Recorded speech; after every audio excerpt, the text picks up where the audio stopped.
Good morning, good afternoon, or good evening. Whenever you hear this message, I pray that you're poised to receive, to accept, and to respond to words of wisdom. Ashe. So today I'm going to share a twofold lesson with you that comes out of our daily Ose. Today, we were given a lesson that on one hand speaks to the importance of due diligence. This Ifa tells us about how essential it is for you to regularly and consistently and methodically go back and revisit things that you have left unfinished. There's some loose ends that you need to tie. And we think of these kinds of lessons in terms of their final outcome, right? You didn't dot your I's and cross your T's, and then somebody found out and you got in trouble. You got fired, you got demoted, you got shamed. Right? And so we want to avoid that negative consequence of not being thorough. Right?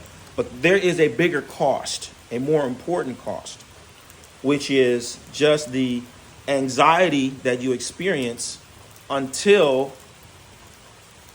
things fall apart. And sometimes they never fall apart. Sometimes you're worried about it and it never even comes to pass. But you got to worry about it because you know you left it undone.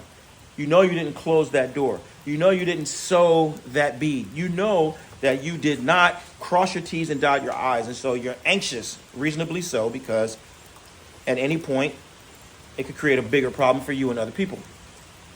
So the real cost of leaving things undone is that you have to live with the anxiety for days, weeks, or months, or even years. Okay? So that's the first lesson. Finish what you start. Even if you've got to go back. As a matter of fact, it's a good idea. When everything is smooth, go back. Revisit what you were doing before. Cross those T's and dot those I's. Okay? The second lesson reinforces the first lesson. The second lesson is maintain your focus until, no matter what. No matter what. When it comes to doing what you're here to do, be task-oriented. Don't be given to idle chatter. Don't get into small talk. Don't be gossiping. Don't be joking and carrying on and when you're supposed to be working. Get your job done. Focus on the task that is before you. Why? Because, and this is something that I know from being a teacher, from being a trainer, from managing people in a work environment. If you got 10 people, well, let's say more likely, you got 30 people. Of those 30 people, maybe two out of 30 are going to really be focused, task-oriented, habitually. They have fun, they're part of the group or whatever. But when they come in, they know we have an agenda, we have a purpose, we got a mission. They're looking to find out what needs to be done, and they're doing it. The other 28 people are there for something else. They're talking and they're joking and they're laughing and they're clowning and they're gossiping and they're just in a perpetual state of distraction. And if you leave them there for an hour, they'll be distracted for an hour. If you leave them for a week, they'll be distracted for a week. If you leave them there for a whole year, they're going to spend a whole year running in circles and accomplishing absolutely nothing. Okay? So, those 2 people out of 30 who are about it have got to be willing to endure the admiration and the appreciation that people will give them sometimes when it's convenient for them. Because when people will look and they'll say, hey, Man, this guy is so on it. He's so focused. He's, you know what I mean? He's so about that business.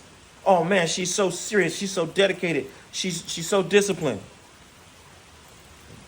But when it's convenient for them, they'll also say, "Oh, that guy he's arrogant. She's standoffish. He thinks that he's, they're gonna the same behavior. The idlers will praise or criticize as it is convenient for them. So if you're one of those people who's naturally inclined toward tasks and execution, the second lesson is letting you know you can't live for the applause and you can't die from the booze. The booze meaning when people boo you, not drinking the booze. Don't live for the applause and don't die from the booze. Your focus is the task before you. Following the discipline, adhering to the structure and the rules. That's what matters to you most. Okay? If you can apply these two lessons, lesson number one, be thorough, cross your T's and dot your I's. Even go back and fix, repair, restore some things that you left undone. And lesson number two, you can be focused regardless of what other people think, feel, say, or do. If you can do those, you will realize the super power of what it means to be a human being. You will put yourself into the position where you can gain a real, authentic, and precise appreciation of what sacrifice, medicine, divination, what all the things that we consider supernatural. You really understand how those things operate when you execute the fullness of your power as a human being. And there are very few things that are more powerful. There are fewer things that are more empowering than your ability to finish what you start and to remain focused regardless of what other people think, feel, say, or do. All right? So this is a lesson, as always, for the leaders. This is something that I know is going to be of lifelong significance and value for the people who are truly committed to improving the world through positive influence. If you're one of those people, then I want you to find out how Oloye, Obafemi Odigua, and the Orisha Lifestyle Academy can help you take your practice and your life to the highest levels possible.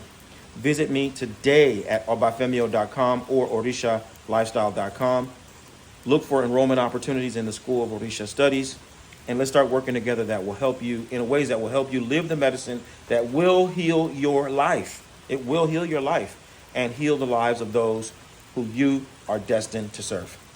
I look forward to working with you. Bye for now. Odabo.